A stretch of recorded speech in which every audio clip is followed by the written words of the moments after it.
সঙ্গে ছটফট করতে করতে আমায় ছেড়ে দিয়ে দূরে চলে গেল ওই দুই প্রেত মূর্তি।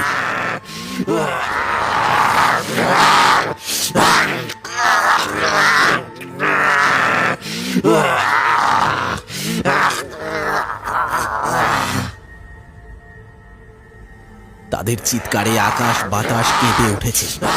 দেখতে পেলাম একটি প্রেত সেই আগের পিশাচের গলা টিপে শূন্যে তুলে ধরে আছে।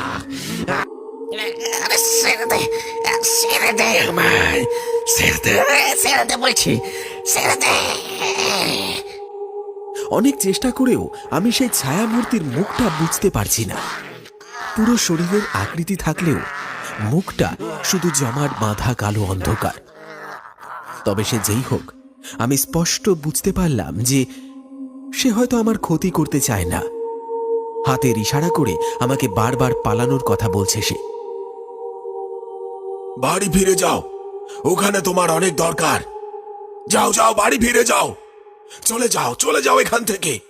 আমি আটকে রাখছি ওকে, চলে যাও। চোখের সামনে সেই দুই অশরীরীকে দেখে কেমন যেন হতভম্ব হয়ে গিয়েছিলাম। কি করব বুঝে উঠতে পারছিলাম না। হঠাৎ তাদের চিৎকারে আমি আমার চেতনা ফিরে পেলাম।